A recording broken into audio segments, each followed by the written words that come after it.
Elio guys, and welcome back. In today's video, we're going to be doing something new on the channel, and this video recommendation actually came from Daka. Hopefully I'm pronouncing your name right. So without further ado, let's go ahead and get right into it.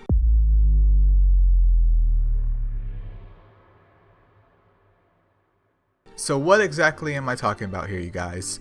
Well, Daka had left quite a while ago. I keep screenshots so I can kind of remember about these video ideas, but like going through like the MSL list, and of course there's stuff on the websites that we can use to kind of organize and figure out what monsters have certain stats. And in today's video, as the title implies, this is just going to be a fun video going over the highest base attack stats of the Nat5s. Now, because there's Nat5s in the introduction of the Ultimate Evolutions, it's a bit skewed here, so the list is kind of 50-50-ish, you could say, in terms of like the mons with the highest attack.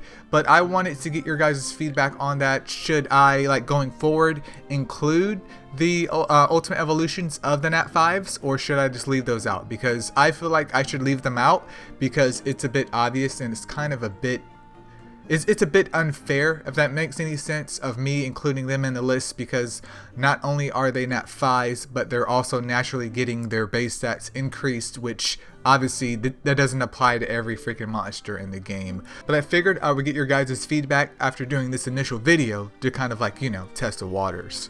But anyways, coming in at number 10, there's actually quite a bit of Astromon with the similar attack stat. I think it's actually the exact same from my understanding. Is going to be Fire Indra.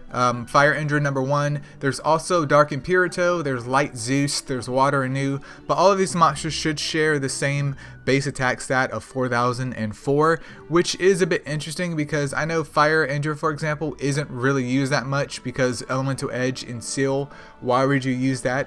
It's not that he's bad or anything, it's just that there's better options, and if you're feeding your Indras, in most people cases, they're probably feeding their Indras to their water one to use in Titans, so I can understand that. And the wood one is also actually very interesting because you can book him up, and he can be of some use in a PvP situation. And let me pull up Dark Imperato while we're here anyways, because yeah, he's literally just right here. Yeah, he has a 404 base stat too, and I mean at number 10 on the list, obviously it's kind of tied in between these Astromon. It's pretty dope since he's actually quote unquote farmable with time investment and can actually be a quite good wave clearer. There's also like Zeus, which he isn't at the top even though he's brand new. He was essentially just another quote unquote farmable wave clearer. Obviously I think Dark Imperato may be easier to get, but we have other Astromon that serve the same exact purpose. Moving on to the 9th monster in MSL, obviously Nat5 with the highest base attack in the game, is going to be Fire Siegfried. Quick synopsis on Fire Siegfried: he is like the OG wave clearer. He's an Astromon that I still recommend to this day. People build. You don't have to build him because things have changed, but if you want to build him, I don't see it as a terrible investment because you can pair him up with your Dark Mona and have 2 wave clearers that are farmable. But since players nowadays, because back in my day we didn't get Dark Mona for free, but players nowadays shouldn't have any problems going through the game with Dark Mona. It's just that it's awesome that Fire Siegfried, even with how the game has progressed over the years, is still here. He's still kicking. Not saying he's optimal, but he's still here, and that just is a wonderful thing because his base attack, man, is just smiley face. Alright, coming up next though in the 8th position, even though he has the same attack stat as Fire Siegfried, is going to be Dark Garuda, who has in the past underwent some interesting changes, and now he's just rocking double Elemental Edge. And if I recall though, with skill books, don't they get quite spicy? Yep, that is correct. So, not saying that you have books laying around, but if you were to book up your Dark Garuda, you would be sitting at 40% increased damage for Elemental Edge. I'm not a big fan of Elemental Edge, but at least it's on the correct Astromon, so he would definitely hit like a butt cheek on his stick. And then coming in 7th though with slightly higher base attack than Dark Garuda and Fire Siegfried is going to be Light Draka. Light Draka has a base attack stat of 4038. Recently Drakka has had this change, especially for the light one, where it's obviously usable, especially in places like the Elemental Tile of Chaos. I do use mine as a wave clearer on my secondary account, the Casualty account, just because I pulled a light Drakka a while ago and just held on to it because it was a light and dark Astromon. The change came through and I was like, I have Gleams laying around, so why not just build another free wave clearer for the account? I mean, I have a Dark Gilgamesh too, but you can't bring Dark Gilgamesh in the Elemental Tower of Chaos, and I don't recommend myself bringing Dark Gilgamesh in my current Golem situation because he's going to RIP to the squad. But yeah, we have Light Drakka coming in hot in the 7th place, and obviously there's other wave clearers in the game, but pick it up at your own discretion is all I have to say. And even though this is a Nat5 edition, he is on the list for whatever reason. I didn't double check this before I started recording, but I like to keep things authentic here. And none other than freaking Wood Boltwing is somehow, what is this, number 6 on the list of Astromon with the highest attack. Like his base attack is higher than some of the Nat5s in the game, which I think is just absolutely insane, because he's sitting at 4,059 for his base attack. And what is his skills again? Double HP Siphon.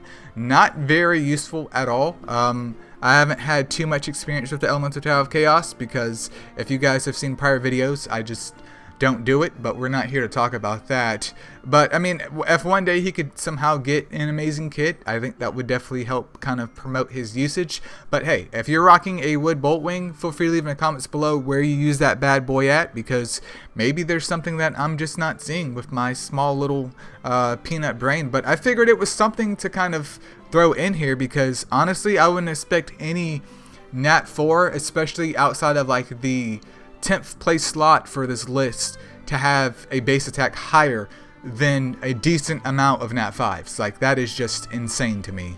Alright, and then next up we do have where the list, in my opinion, gets kind of skewed, which is once again why I asked for your guys' feedback going forward with this. Is going to be the ultimate evolution of freaking Fire Arthur here. He comes in with a base attack of 4.1k. Pretty meaty.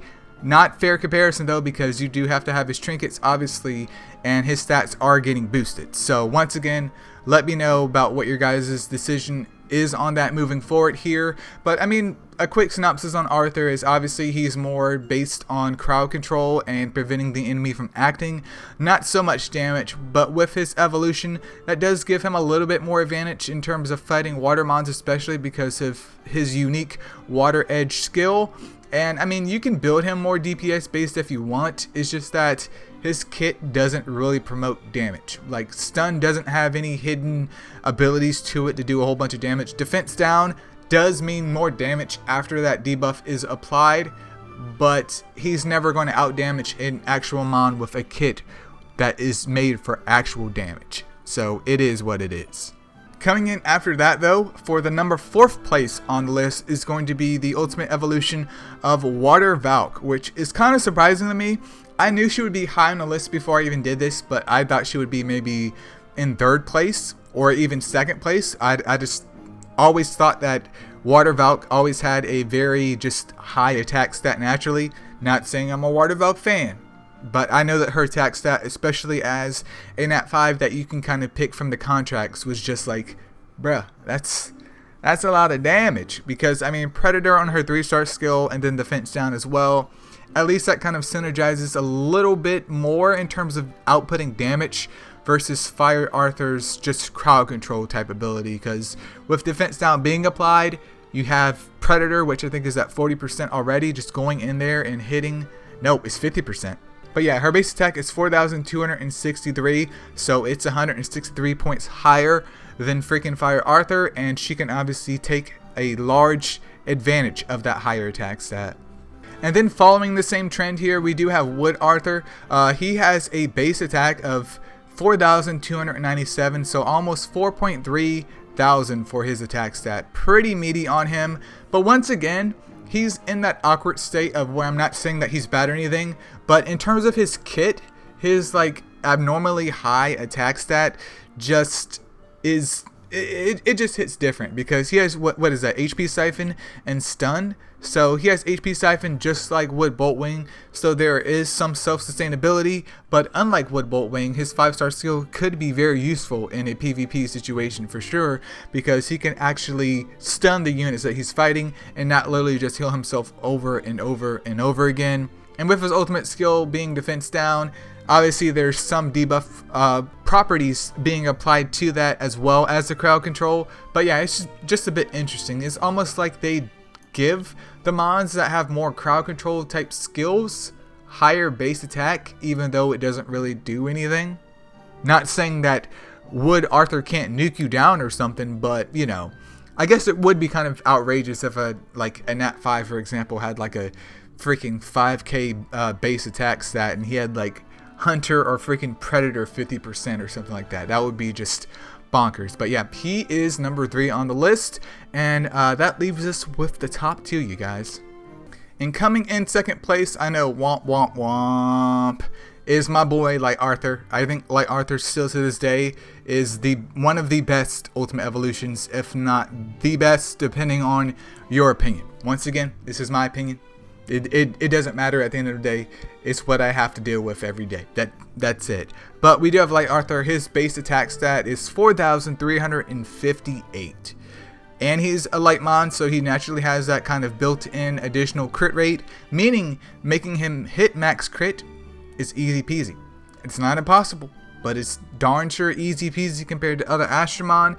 And we know with his Ultimate Evolution, he does get that puncture going off in there too. So not only does this boy have crowd control on his 3-star skill, but his 5-star skill Hunter, which, what was that, 50%? Yep, 50%, hits like a butt cheek on a stick. And then when this boy gets mad enough, he hits you with puncture too.